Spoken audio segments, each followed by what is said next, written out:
Donald Trump ने ऐलान कर दिया है कि वो ईरान से किसी भी तरह की अब कोई बातचीत नहीं कर रहे हैं। उन्होंने ये भी धमकी दी कि ईरान के एटमी अड्डे पर हमले के मुआवजे में अमेरिका एक पाई भी ईरान को नहीं देगा। वहीं ईरान सशस्त्र बल के चीफ ने दावा कर दिया है कि नेतन्याहू बहुत जल्द युद्ध समझौता तोड़ करके फिर एक बार बड़ा हमला करने जा रहे हैं और इसके बाद ईरान ने ट्रंप और नेतन्याहू पर फतवा मिसाइल से हमले करने शुरू कर दिए हैं।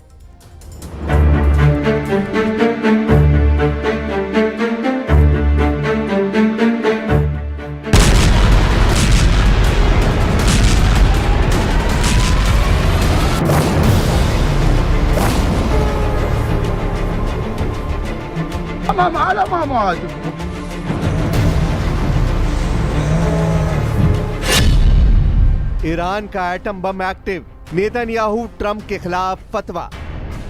क्या ईरान फिर से एटम बम बनाने लगा है? क्या ईरान को इंटरनेशनल एटॉमिक एनर्जी एजेंसी यानी IAEA ने 90% यूरेनियम संवर्धित न करने की चेतावनी दी है। 24 जून को सीज फायर के ऐलान होने के बाद से अब तक जो रिपोर्ट सामने आई है उसके मुताबिक ईरान के 3 परमाणु ठिकानों फोर्दो, नतांज और इस्फहान में 22 जून को हुआ अमेरिकी हवाई हमला पूरी तरह से सफल नहीं रहा है।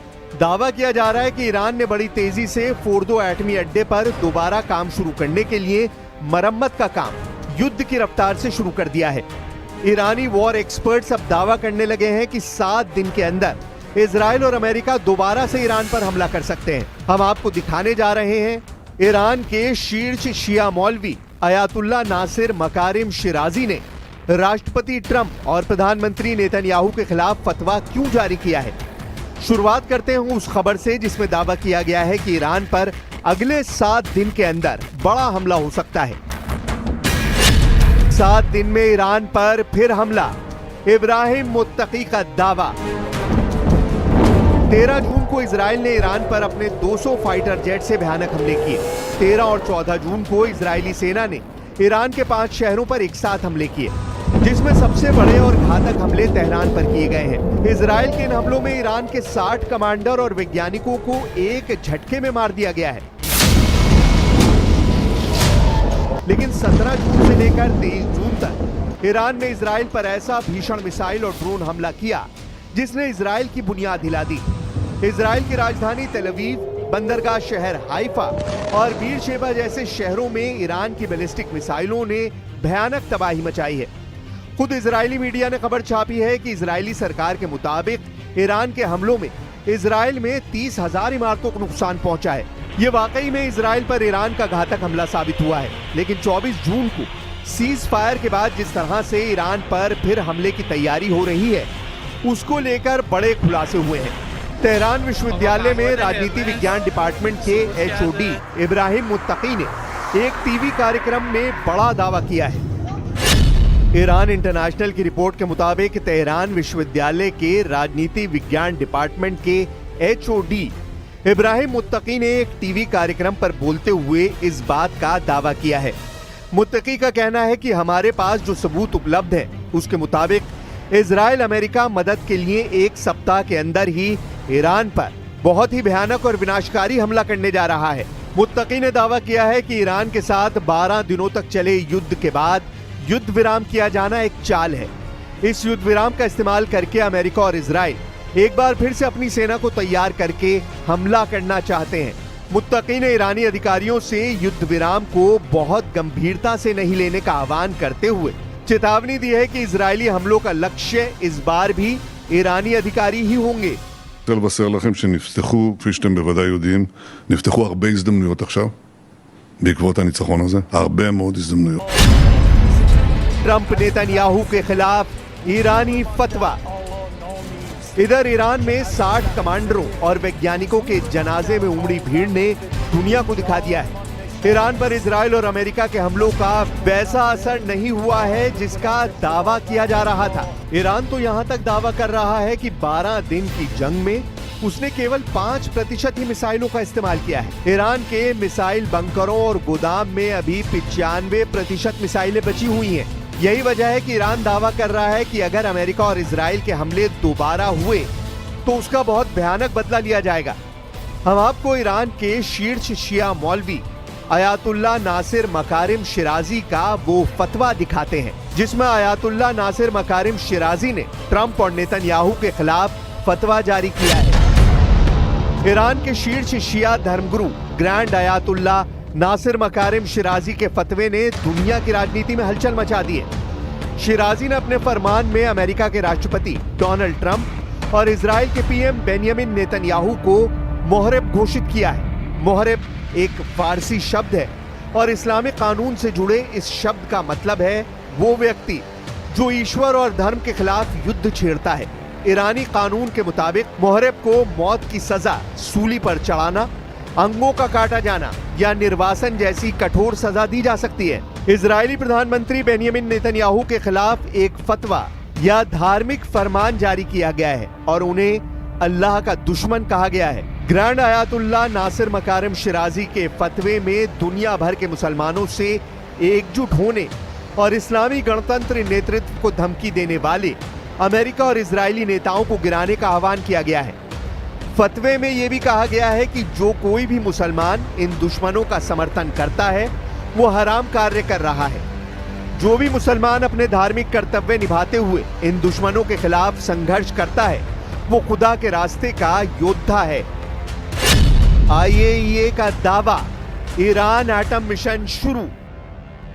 इधर ईरान से भीषण हवाई हमलों के बाद अब पहली बार सामने आई सैटेलाइट इमेज बता रही है कि ईरान ने अपने अंडरग्राउंड परमाणु ठिकानों से मलबा हटाना शुरू कर दिया है। तस्वीरों में साफ दिखाई दे रहा है कि फोर्दो न्यूक्लियर फैसिलिटी के पास खुदाई का काम जारी है। बुलडोजर और खुदाई मशीनें जमीन को समतल कर रही हैं और शायद कोई नया रास्ता भी तैयार किया जा रहा है। अमेरिका ने 22 जून को ईरान पर ऑपरेशन मिडनाइट हैमर लॉन्च किया था। इसके जरिए ईरान की 3 न्यूक्लियर साइट्स पर हमले किए गए। इन हमलों के बाद जो धमाका हुआ उससे जो रोशनी निकली उसे देखकर ऐसा लगा जैसे सुबह हो गई है। एक अमेरिकी पायलट ने हमलों को याद करते हुए कहा था कि उसने अब तक की सबसे चमकदार रोशनी देखी थी। इसे देखकर ऐसा लग रहा था जैसे सुबह हो गई। 14,000 किलोग्राम वाला GBU-57 बमों के विस्फोट के कारण धरती कांप उठी।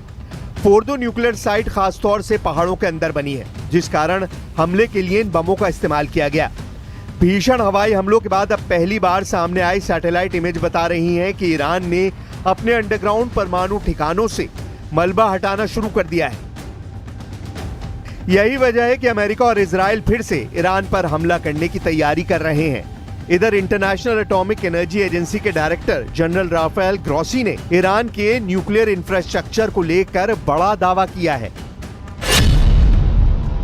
रॉयटर्स की रिपोर्ट के मुताबिक इंटरनेशनल एटॉमिक एनर्जी एजेंसी यानी IAEA के डायरेक्टर जनरल राफेल ग्रॉसी ने CBS न्यूज से बात करते हुए 29 जून को कहा कि यूएस के द्वारा की गई एयर स्ट्राइक से ईरान के न्यूक्लियर इंफ्रास्ट्रक्चर को बड़ा नुकसान तो हुआ है लेकिन देश की ताकत को खत्म नहीं किया गया है। ग्रॉसी ने इंटरव्यू में ईरान पर बात करते हुए कहा, सच कहे तो कोई ये दावा नहीं कर सकता कि सब कुछ गायब हो गया है और वहां कुछ भी नहीं है। उनके पास जो क्षमताएं थी वो अभी भी हैं। आप जानते हैं कुछ ही महीने में वो कई सेंट्रीफ्यूज चलाकर एनरिच यूरेनियम का उत्पादन कर सकते हैं। न्यूक्लियर टेक्नोलॉजी के मामले में ईरान बहुत ही जटिल देश है। आप इसका खंडन नहीं कर सकते हैं। इससे जुड़े ईरान के मौजूदा नॉलेज और क्षमताओं को खत्म नहीं किया जा सकता है। इधर ईरान पर 22 जून से बड़ा हमला करने का कयास लगाया जा रहा है। ईरान के सुप्रीम लीडर खामनेई, विदेश मंत्री अब्बास अराक्ची और ईरान के बचे हुए टॉप जनरल पूरी दुनिया में चीख कर दावा कर रहे हैं कि हमने इजराइल और अमेरिका को जंग में हरा दिया है। तबाह ईरान के इन्हीं दावों से इजराइल और अमेरिका बुरी तरह से चिढ़ गए हैं। उन्हें लग रहा है कि ईरान हारने और भीषण तबाही झेलने के बाद भी इस तरह के बयान कैसे दे सकता है। यही वजह है कि अब 100 गुना बड़ा हमला ईरान पर दोबारा करने की तैयारियां की जा रही हैं। ट्रंप ने ईरान को धमकाते हुए कहा है कि मैंने खामनेई को भयानक मौत से बचाया है। ईरान के supreme leader Ayatollah Ali Khamenei जीत के झूठे दावे कर रहे हैं। मैंने खामनेई को एक भयानक और अपमानजनक मौत से बचाया। मुझे ये भी उम्मीद नहीं है कि वो मुझे इस तरह से शुक्रिया कहेंगे। अमेरिकी राष्ट्रपति ने दावा किया है कि वो खामनेई के ठिकाने से वाकिफ थे, लेकिन उन्होंने इजराइल और अमेरिकी सेना को उनकी हत्या से रोका, जिससे उनकी जान बच गई। उन्होंने कहा कि ईरान ग्लोबल सिस्टम में शामिल होने की जगह गुस्सा और दुश्मनी दिखा रहा है, जिसकी वजह से उनकी सेना, इकोनॉमी और भविष्य बर्बाद हो चुका है। I'm putting out a little statement. I'm going to respond to the Ayatollah's statement yesterday that we won the war. Oh, God, we won the war. And I said, look, you're a man of great faith, a man who's highly respected in his country. You have to tell the truth. You got beat to hell. And Israel was beat up too. अगर Iran पर दोबारा हमला हुआ तो ये तय मानिए कि इस बार अमेरिका और इजराइल सुप्रीम लीडर खामनेई को जान से मार सकते हैं और ईरान में मौजूद 10 एटम बम के लिए जरूरी 408 किलो यूरेनियम को भी तबाह कर सकते हैं। अब देखना होगा क्या अमेरिका और इजराइल अगले 7 दिन में ईरान पर हमला करते हैं या नहीं।